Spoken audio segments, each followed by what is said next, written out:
Dans Hachem, on va commencer, si Dieu veut, une série de cours sur le Nitivot Olam du Maharal de Prague. Juste une petite introduction. Vous savez que le Maharal de Prague, c'est le Moshe Rabbeinu, c'est le Moïse de la pensée juive. Il n'y a pas de grands penseurs de la Torah, de judaïsme. On passe par le Rav de Rav Kook, le Paraditzrak, Rav Yitzhak Hotner, même les Chassidim, tout le monde s'est inspiré du Maharal de Prague. Le Maharal de Prague, c'est vraiment la révélation au début, fin 16e, début 17e siècle, de toute une pensée de la profondeur de la raison des mitzvot, de la raison de la Torah, de comment comprendre, qui était un peu oubliée et qui est revenu avec le Maharal. Et après du Maharal, il y a une très grande tradition de la pensée juive. Donc là, le Nitivot Olam, il a écrit énormément de livres. Vous savez qu'il a écrit des livres, il a commencé à écrire le Maharal de Prague à 75 ans. Donc jusqu'à 75 ans, il a étudié toute sa vie, il n'a rien écrit. Tout d'un coup, il s'est mis à écrire, mais il y a une profusion de livres, il y a des grottes hachées, tous les livres sont d'une densité. Quand on enseigne le Maharal, on est surpris.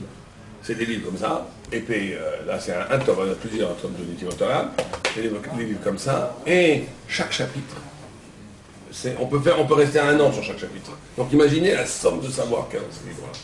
Et il en a écrit plein de grottes hachées, Gourari, énormément de livres. Mais il a commencé, donc c'est un produit très mature, puisqu'il a commencé à écrire que vers 70 ans, il avait vécu très vieux. Et il est très connu d'avoir celui qui a fait le golem, etc. C'était un très grand kabbaliste. Donc il commence là le Nitivot Olam. La première Nitiv, c'est le chemin, c'est la Torah. Et il amène d'abord un passage dans Michelet qui dit que les paroles, que la parole de la Torah va te soutenir et que les mitzvot vont se faire vivre. Alors il dit Shlomo HaMelech, alav hashalom, Ratza lizaher et Adam à la Torah. Shlomo HaMelech dans Michelet, il veut éveiller l'homme à la conscience de la Torah. Ve'omer kasher natan la Torah el Adam. Amar Hashem yitbarach el Adam. Il a dit que la Torah, c'est ce qui te fait, qui soutient ton cœur. Itmor libera, on va dire, qui te soutient ton corps, ton cœur. Qui lève à Adam shamachaim, parce que dans le cœur de l'homme il y a la vie. La Torah techazek libecha, vetitel lecha achaim, tishmor mitzvotav ve'yechi. Donc il dit tout d'un coup que la Torah est source de vie. Alors ça veut dire quoi que la Torah est source de vie?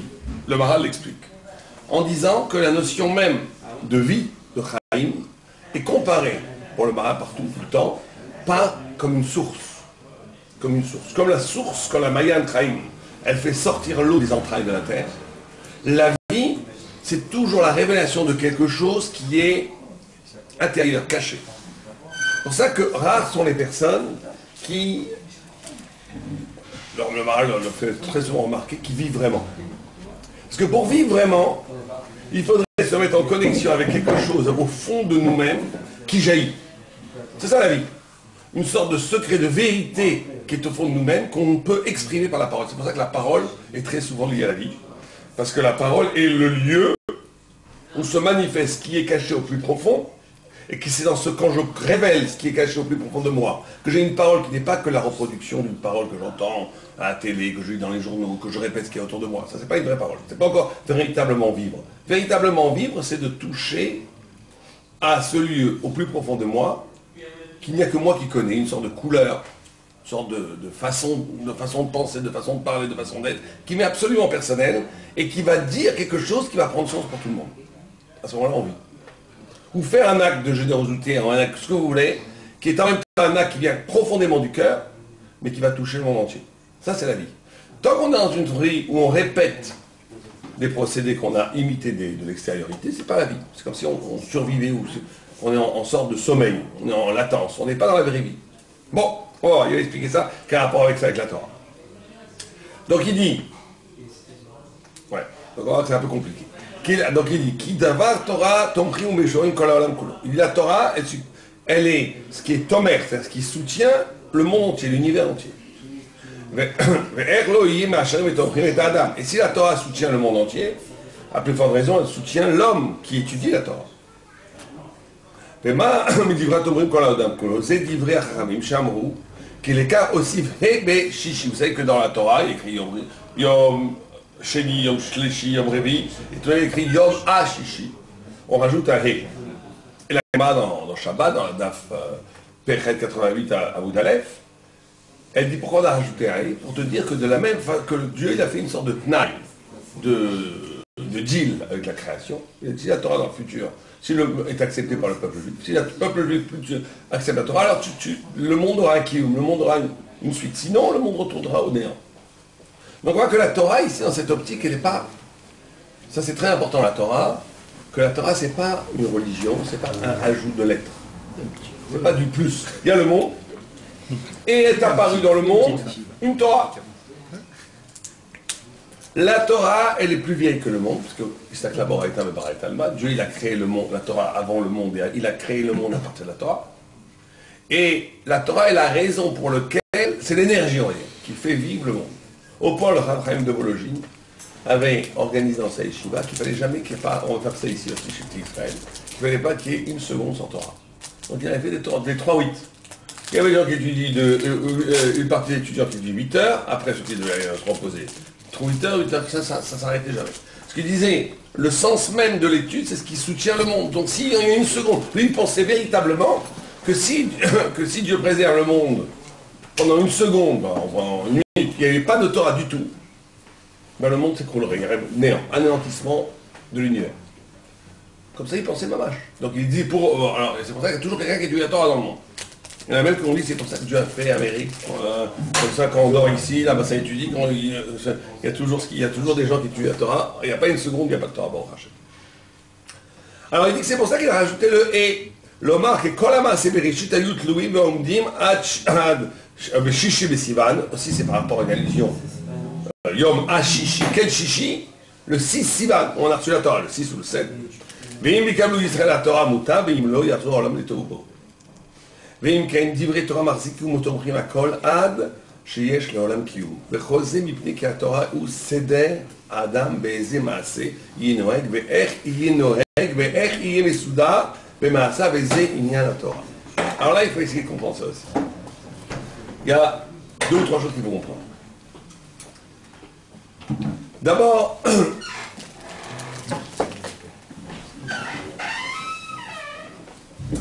il dit que la Torah, c'est comment vivre. Je te dis comment tu dois vivre. Et ça, c'est une chose qu'il faut bien intégrer. C'est-à-dire qu'il faut très faire attention que le Maharal aussi nous met très souvent en garde contre ça, ne pas tomber dans un rapport à la Lacha, à la Torah, encore une fois extérieur, superficiel, où j'essaye simplement d'être conforme. Il faut faire ça, je le fais. Il faut faire ça, je le fais. Mais que ça ne me définisse pas. La Torah, quand on dit que c'est le Seder Adam, et que par là c'est le Seder Olam, c'est-à-dire que la Torah, on doit essayer à un moment donné se définir, bâtir, on doit tous bâtir une identité. On est tous bâtis, on devient tous quelqu'un par rapport à des références. Et il faut choisir ces références pour être formé par ces références. Or, ce qui nous est demandé quand on accepte la Torah, c'est pas simplement de dire je vais faire les mitzvot, c'est à un moment donné accepter au plus profond qu'on est défini par un ailleurs, on est défini par quelque chose qui n'est pas en moi, qui est donné par l'extérieur. Mais il faut choisir qu'est-ce qui va me définir.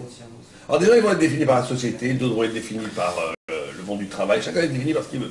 Mais nous, à Israël, on doit être définis par la Torah. C'est-à-dire qu'on doit accepter que la Torah est ce qui va m'organiser. Et donc c'est une confiance, parce que c'est pourquoi c'est une confiance. Parce que le Maharal explique, c'est quand j'ai le courage de dire une sorte de dessaisissement, j'abandonne la maîtrise sur ce que je vais devenir presque, que tu fais confiance à Dieu, et si j'essaye de m'identifier à la Torah, ça veut dire quoi identifier à la Torah? À un moment donné que le centre de gravité de ma motivation, pourquoi je fais les choses, c'est le lien avec Dieu, c'est la Torah. Vous savez qu'il y a une histoire rigolote, vous savez, une fois, qu'il y a deux laitiers qui sont arrivés au Lamaba. Ils ont fait exactement, Shlomo et Moshe, ils avaient fait tout le temps la même vie. Tous les matins, ils apportaient du lait. Avant, ils apportaient des laits dans les bois des maisons, on les payait après. Ils avaient eu la même vie exactement. Un, il arrive, on lui donne un super palais au Lamaba. L'autre, on lui donne une petite cabane. Bon, il n'est pas un rachat, il a le Lamaba. L'un le palais, l'autre la cabane.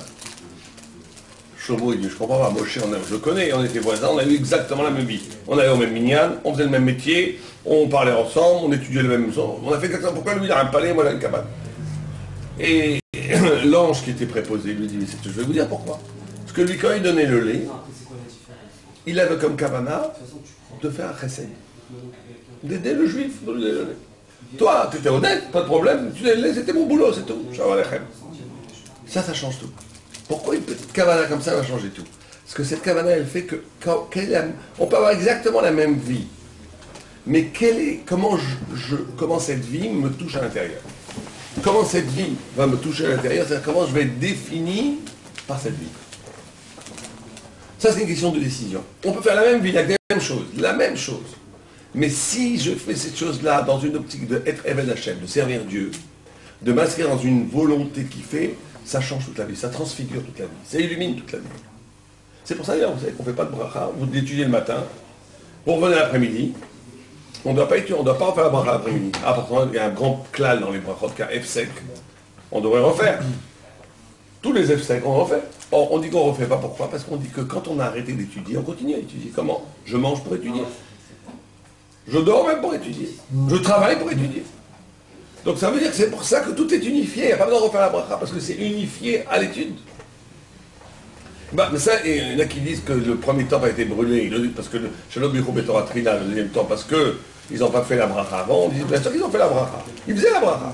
Mais comme ils étudiaient Kesharei Chochmot, la Torah, quand ils revenaient l'après-midi, ils étaient chayav la bracha. Mais ils ne la faisaient pas, parce que le minag, c'était pas de la faire. Donc ça veut dire que ils avaient un efsek. Si on étudie la Torah comme n'importe quel, il y a un efsek. Alors que si on fait une sorte d'union de la vie avec le savoir, il y a une union entre mon acte et Hachem, le même acte. Le goy aussi il travaille, nous aussi on travaille, lui aussi. Mais c'est pas du tout le même acte. Parce que là, il est lié, que j'accepte que cet acte-là s'inscrit dans la volonté de Dieu et que je vais être défini par la Torah. J'accepte ce que dit Oral, j'accepte de lâcher prise.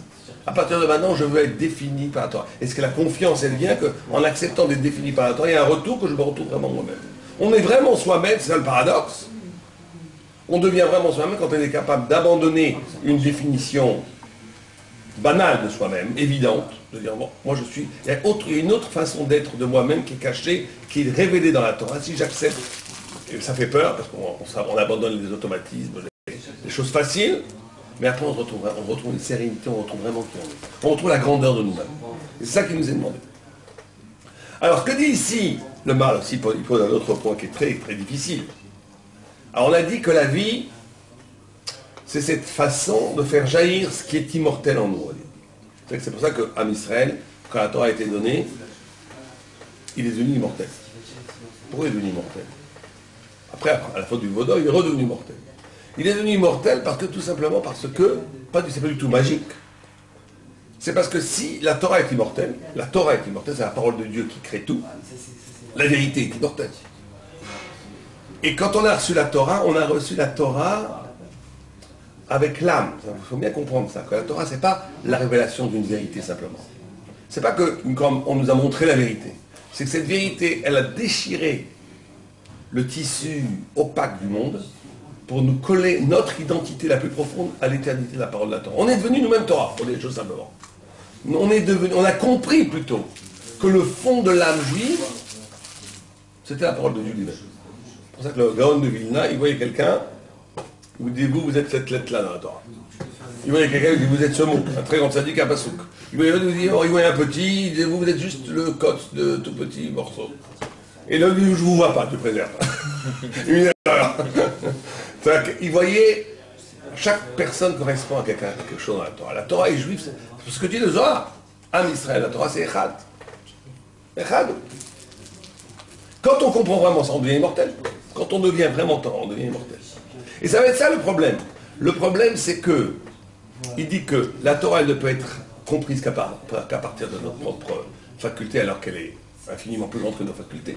On ne peut pas comprendre la Torah en dehors de la façon dont on a avec notre cerveau. Donc il y a une réduction de la Torah. Puisque la Torah elle est infiniment plus grande que ça. La Torah elle est infiniment plus grande que ce qu'on peut en comprendre. C'était ça la discussion qu'il y avait entre Moshe et les anges. Quand Moshe est rentré pour arriver au ciel, les anges ont dit à Dieu, mais ça ne va pas, on ne va pas donner la Torah à une fils de femme. Un homme fait d'argile, de sang, de ça, la Torah. Et quand on voit le Midrash, qu'est-ce qu'il lui a répondu, Moshe? Il écrit le Tirtsa, tu ne tueras pas, tu ne voleras pas, vous ne tuez pas, il n'y a pas d'adultère. C'est tellement évident, c'était quoi la Torah des anges? Pourquoi les anges ne voulaient pas qu'on donne la Torah aux hommes? C'est que pour les hommes la Torah quand on la lit. Comment est-ce qu'il ne voulait pas donner aux hommes? Ça veut dire quoi? Ça veut dire que la Torah n'est pas faite pour les hommes, elle n'est faite que pour les hommes. Oui, mais comment il voulait, pourquoi il voulait dire ça comme ça? Qu'est-ce que ça voulait dire? Il n'y avait que le dîme de Marmatra, non? Ouais. Il lisait différemment. Oh, exactement. Il y avait toutes sortes de niveaux. Vous savez que quand Moshe Rabbeinu a écrit les 8 derniers chapitres, il écrit que Ve'amot Moshe, on ne peut pas écrire que c'est un mensonge. Mais ce qu'il écrivait, il y a des combinaisons de lettres, que c'était un autre sens complètement différent. C'est-à-dire que la Torah a des milliers, des millions, peut-être des milliards, peut-être une infinie degrés de sens. Nous, on connaît que le petit sens le plus, la tseoufa otiot, que le plus petit, que le plus évident, que le plus humain. Mais, alors c'est ça la Torah de Moshe. Moshe, il a dit aux anges, nous, on n'arrivera peut-être jamais là-haut, mais on peut y arriver. À la limite, un immense initié, peut-être Moshe Rabbeinu y arriver, il pourra monter tous les niveaux d'interprétation de la Torah, arriver au niveau de la Torah comme les anges la lisent. Mais il leur a dit, mais vous ne pourrez jamais lire notre niveau. Vous, notre niveau, il ne fera jamais sens. L'autre tire ça, ça ne va rien dire pour vous. C'est pour ça que la Torah est faite pour les hommes. C'est comme ça qu'il a gagné. Il a montré que la Torah, elle a une potentialité pour l'homme plus grande que pour les anges. Parce qu'il y a un niveau de lecture le plus simple de la Torah qui n'a aucun rapport avec les anges. Alors que nous-mêmes, le niveau le plus compliqué, on n'y arrivera peut-être jamais, mais on peut y arriver théoriquement. Il faut du travail. C'est comme ça qu'il a gagné. Donc il définit l'essence même de la Torah comme le seder, comme la notion même de l'ordre dans le monde. Qui a Torah y seder shel haolam, ad shel Torah y seder hakol. Rak ki seder adam ou nigle ou meforash b'Torah. Ki yev shar zulad ze, ki adam motel lishmor הסדר הראוי לו, ולכן הדבר הזה נגלה ומפורש לאדם. אבל סדר כל העולם כולו, גם כן הוא בתורה, שאין לתורה רק סדר מציאות העולם בכלל. Donc il dit que la Torah, c'est l'ordre. Quand il dit le seder, dans le sens du Marat, ça veut dire c'est le sens. Où doit avoir, où vont les choses. C'est-à-dire que si je vous demandais c'est quoi l'intelligence, c'est quoi être intelligent, que vous répondriez? Comment? Ouais, ça, on l'a dit, ça c'est la qualité qu'il faut pour être intelligent. Mais qu'est-ce que c'est être intelligent vraiment? Qu'est-ce que c'est une analyse d'intelligence? La compréhension. C'est quoi la compréhension? Quand tu dis l'intelligence, la compréhension, c'est une traduction. Mais qu'est-ce que ça veut dire? Qu'est-ce qu'il faudrait être pour vraiment comprendre les choses? C'est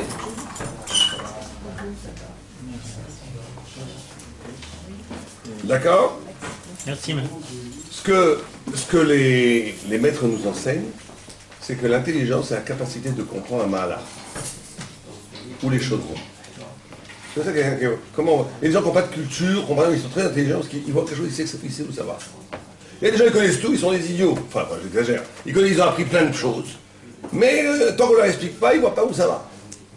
Le chacham, c'est celui qui voit quelque chose. Pour ça qu'on dit chacham roet hanolad. Le chacham voit le futur. Le chacham, c'est celui qui comprend la ma'out. Ma'out en hébreu, c'est-à-dire ma, chochma, c'est-à-dire koachma, le pouvoir du quoi. Le pouvoir du quoi, ça rejoint l'étonnement, être capable de s'étonner, d'être conscient, on en parlera. Mais aussi de comprendre quel est le pourquoi des choses. Aller au fond des choses. Au fond des choses et voir leur devenir, voir où vont les choses. C'est pour ça qu'on dit que le chacham. L'intelligent, c'est lui qui comprend. C'est lui qui comprend. Mais comprendre quoi, justement? Comprendre le pourquoi des choses et où elles vont. Un chacham, vous le faites. C'est l'inverse de celui qui comprend.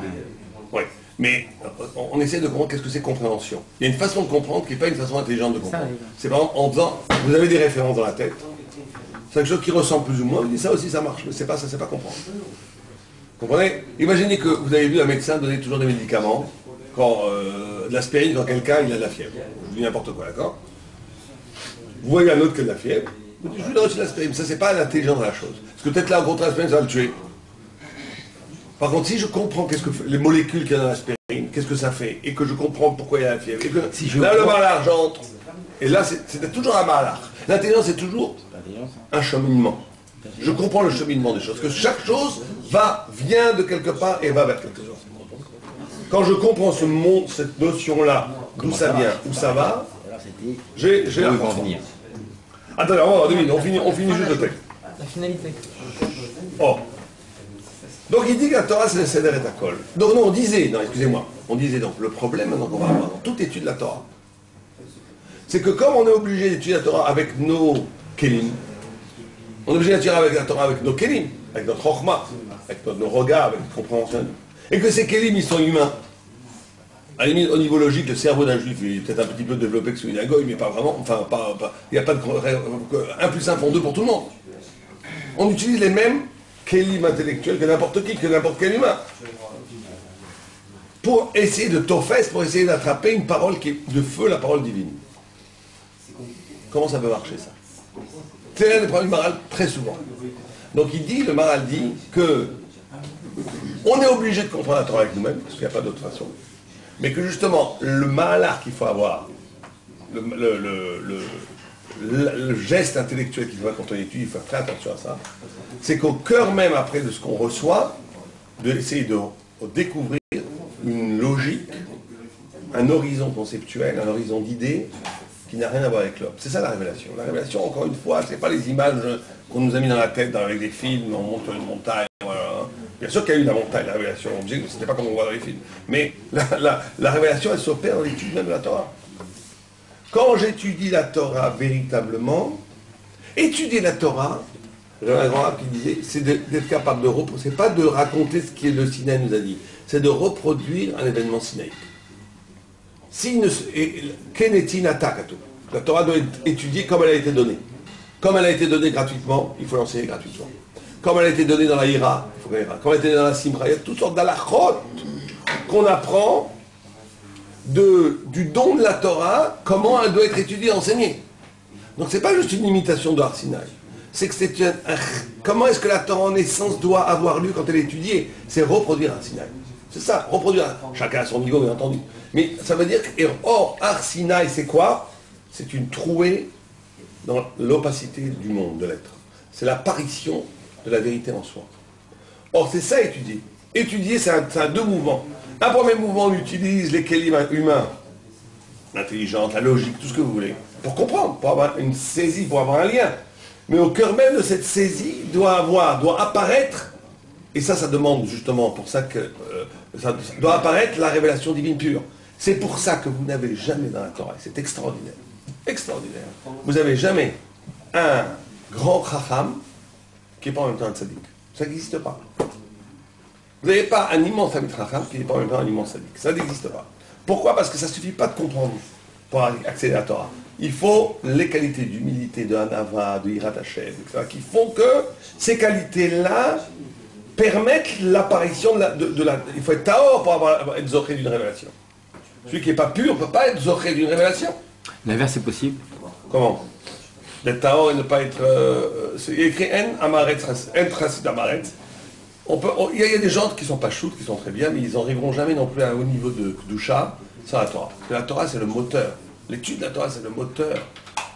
Au point que sans l'étude de la Torah, on peut pas ne pas tomber dans la logique de l'être. Quelqu'un qui n'étudie pas la Torah de façon assidue, il tombe dans les pièges de la Gava, du Kavod, du Tahavot. On ne peut pas. Surtout à Paris. Quand vous prenez à Paris, moi je viens de Jérusalem, j'ai passé 2 jours là ici, je dis il faut se réfugier dans le Bédamirage. C'est-à-dire que le monde est là, le monde essaie de t'attraper ici. C'est le monde. Et quand tu n'es pas à la Torah, c'est pratiquement impossible de résister au monde. Impossible. La Torah perd. Donc il faut les deux. Mais ce qui est très important, c'est d'ailleurs curieux qu'on n'a jamais vu un immense talmudiste comme Rabbi Akiva Eger, le petit Yeshua, qui soit des rachaïs, on n'a jamais vu ça.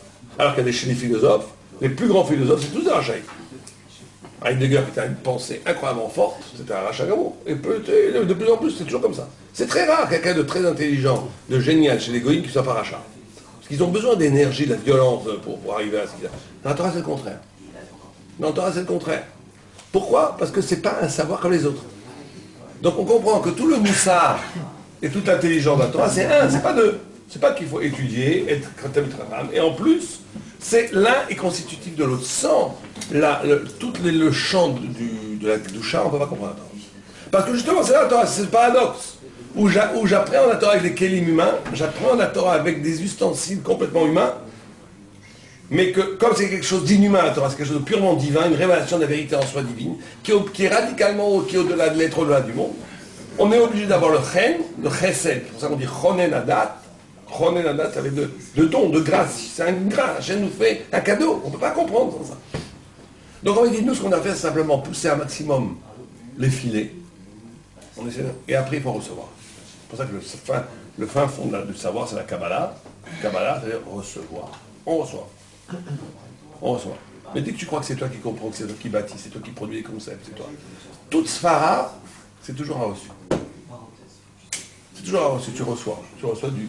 Tout vrai sphara. C'est toujours une révélation. On est coincé. Moi, je me rappelle quand je travaillais sur un livre de Rabbi Chaim, toute idée, une svara, toute idée, c'est un reçu. Quand on est vraiment coincé, il faut prier. Dieu, il envoie toujours le svara. Mais il faut le recevoir. C'est ce que dit ici le malade. Alors après, il finit, on va aller vite, il nous reste 3 minutes, 4 minutes. On va essayer de faire un chapitre comme ça tous les jours. Il dit une chose extraordinaire. Il dit, bon, la Torah, c'est le Seder Olam. Il demande pourquoi est-ce que la Torah a été, là, je ne veux pas lire dedans pour qu'on puisse finir, pourquoi la Torah a été créée avec 10 paroles. Alors il dit, on ne peut pas dire. Alors il écrit que pourquoi est-ce qu'il a écrit, qu'est-ce que dit Rashi? Est-ce que quelqu'un se souvient? Oui, allez-y. Pour les Ipara Minarcheim. Exactement. Alors lui, il dit, ce pshat, pas tout, on ne peut pas, il dit, c'est l'onotanada de le dire comme ça. Pourquoi? Qui est écrit en 10 paroles pour donner du sra aux tzadikim, shemekaimim et haolam, shenivra be'asar ma'amarot, olifra me'arashaim, qui détruisent le monde, shenivra be'asar ma'amarot. Ve'en ha-pirouche. Je crois que je lis le bara, moi je pensais que c'était le pirouche. Tout le monde pense que c'est le pirouche avant de lire le bara. Il dit ve'en ha-pirouche lekar nivra be'asar ma'amarot, af shayech olivra be'ma'amar echad, kedé la tête onesh terashaim. Il dit, c'est pas juste qu'il aurait pu créer, c'est juste pour donner des coups méchants qui vont faire de la violence, qui détruisent un monde qui a été créé avec 10 paroles. Il dit qu'on ne peut pas dire ça. Alors, Pirouche ou qui mise pas à Sarah Moré à Noir chez Eshbo Ribouille, Veukla Lechad Mekusha Kika En Asa. Et ça, c'est d'une profondeur abyssale. Le Maral, il dit comme ça. Il dit, le 10, il a cette particularité d'être en même temps multiple et 1. 10, le yud, c'est 1. Le yud, c'est comme un point. C'est en même temps un multiple, parce que tant qu'on est 1, 2, 3, 4 jusqu'à 9, c'est du multiple. Il n'y a pas d'unité. Il n'y a pas d'unité. Dès qu'on arrive à 10, c'est pour ça qu'il y a un minyan. Tant qu'on est jusqu'à 9, on prie seul. À 10, on prie seul et on prie ensemble. Vous voyez, quand on prie à 10, c'est pas... C'est les deux en même temps. Dès qu'on arrive à 10, le chiffre 10, c'est la possibilité, même en mathématiques d'ailleurs. Parce qu'à 10, on retourne 1. 1 plus 0. C'est un 1 qui est multiplié par 10. Donc dès qu'on arrive à 10, on arrive à un chiffre qui a inclus la pluralité et l'unité dans la pluralité. Les deux en même temps. C'est-à-dire le pluriel, t'as des éléments, mais qui font partie d'un ensemble, qui sont unis en 1. Alors ça, ou mispar klali she'akol ou echad mekusha. Il dit Asara, c'est un nombre général qui unifie tout. Velekar hayud moré al mispar asara. C'est pour ça que le yud, la lettre yud, renvoie au 10. Qui est hayud ou nekuda ktana. Achen chiluk. Hayud le shtaim, le yud, il est comme un point absolu. Et donc il dit une chose extraordinaire. Il dit que s'il n'y avait pas, si le monde avait été créé avec une parole, qui a Sarah emkla lechad legamri, moré, qui a olam mesuda yachad. Ach olam ou echad. Qui seder haolam ou à Torah, chez seder echad et gabri qui a Torah yechad. Et il dit, sans cette notion de 10 paroles, cette notion de 10 paroles, c'est de montrer que la Torah est à la base, la Torah est là, est le trait d'union de tout l'être, et que tout ce qui est multiple est uni à une seule profonde chose. Que si la Torah avait été créée avec le monde avait été créé avec une parole, on aurait eu chaque parole isolée, chaque parole aurait, chaque monde, chaque chose aurait été liée à cette parole de façon autonome. Quand elle a été créée avec 10 paroles, ça veut dire que tout est inclus dans la première parole, vous comprenez? Si le monde avait été créé avec une parole, on aurait dit, chaque chose créée, on aurait dit, moi je fais partie de rien par rapport avec vous, moi j'ai été créé par une parole, et vous, vous avez été créé par une autre parole, et ça a été créé par la même parole, donc chacun aurait été isolé. Alors que s'il y a 10 paroles, ça veut dire que déjà à l'origine même de la parole qui a créé le monde, il y a la pluralité, il y a déjà une différence, il y a déjà 10. Mais que ce 10 c'est 1. Comme la pluralité à l'origine est inclus dans l'unité même des premières paroles, ce qui fait que chaque chose maintenant, elle a une origine commune. On est liés, chaque chose est liée. Il n'y a pas une chose qui n'est pas liée à autre chose. Il n'y a pas une chose qui n'a pas besoin d'autre chose pour comprendre. C'est pour ça qu'un grand sadique, il dit Mishvili Nivra Olam. Il comprend qu'il n'y a pas une chose dans le monde, il n'y a pas une chose dans le monde avec laquelle il n'a pas un lien. Il n'y a pas une chose dans le monde qui ne révèle pas une partie de lui-même. Il n'y a pas une chose dans le monde dans laquelle il n'a pas quelque chose à dire, qu'il peut effeuiller le sens des choses. Tout est lié. Et c'est ce qui fait le lien dans le monde, c'est la Torah. La Torah, et ça a la possibilité de faire ce lien entre toutes les choses, parce que c'est la Torah qui peut donner cette origine-là, vous comprenez? C'est ce qu'il dit ici. Il dit que si le monde n'avait pas été... Si le monde... Ve'im lo kach. Ok. Si ces 10 paroles, chaque chose aurait été isolée en lui-même. Il n'y aurait pas eu la possibilité que tout est lié, que tout fait sens comme une immense symphonie universelle, où chaque chose est un élément d'une immense cathédrale du sens qui est lié à la parole de Dieu. Et donc ça renvoie pour nous, si vous préférez, que la Torah, regardez ce qu'il dit ici, que les tzadikim qui gardent le seder du monde en étudiant la Torah en mécanisant les mitzvot, ils sont mékayem le monde. Et que les rachem qui détruisent, ils détruisent le monde. En d'autres termes, on a ici, il nous dit l'expérience de la Torah. Vivre la Torah, encore une fois, c'est pas simplement devenir meilleur que soi pour avoir son olam haba, pour avoir son salut, comme disait Goïm, ou toutes ces choses-là.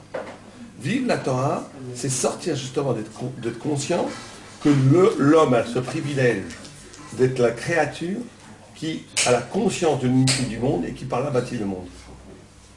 Et donc il sauve le monde. Vous connaissez ce que dit le Rambam. Le Rambam dit on doit toujours voir le monde Chetzi Zakai, Chetzi Chaya, méritant, moitié coupable. Nous-mêmes on doit voir toujours Chetzi Chetzi, ce qui statistiquement est impossible. Mais c'est comme ça qu'on doit vivre. Et quand je fais une mitzvah, je sauve le monde, puisque maintenant tout le monde passe du côté positif, et quand je fais une avéra, je détruis le monde. Donc on doit vivre comme ça, où le monde dépend de moi. Où je suis celui qui va donner un sens au monde, ou négativement, ou positivement, ou négativement. Donc il y a une responsabilité énorme. Et l'homme est le lieu qui unifie le juif, par l'étude de la Torah, par les Mikayem, la Mizot, c'est celui qui va unir le monde et donner un sens au monde. Ça va être juif. C'est pour ça qu'il sauve le monde. Le juif Pachout, il sauve le monde. À chaque mitzvah qu'il fait, il sauve le monde. On ne fait pas la mitzvah juste pour nous. On fait la mitzvah comme un envoyé d'Hachem pour donner un sens et unifier le monde. C'est pareil dans le Shema Israël. Quand on fait Shema Israël, on ne doit pas simplement recevoir la Malchut Shamaim sur nous. On doit recevoir la Malchut Shamaim, la royauté de Dieu sur nous, en espérant que cette royauté soit universelle dans le monde entier. Le juif Pashtout, il prend une dimension comme ça universelle dans sa pratique particulière. C'est-à-dire que le particulier n'enlève pas cette dimension universelle. C'est les deux en même temps. Ça vient des Asara Divrot, où il y a en même temps le pluriel, où chaque chose est à sa place, donc chaque chose est particulière, unique. Mais cette unicité s'inscrit dans une clale du 10, dans une généralité qui fait que tout transcende pour tout. Donc je deviens responsable pour l'autre. Donc je peux sauver l'autre, je peux aider l'autre, je peux détruire l'autre. Donc il y a une sorte de responsabilité collective universelle. Voilà, on va essayer de respecter les horaires, 33 minutes. Si Dieu veut, demain on continue ce chapitre.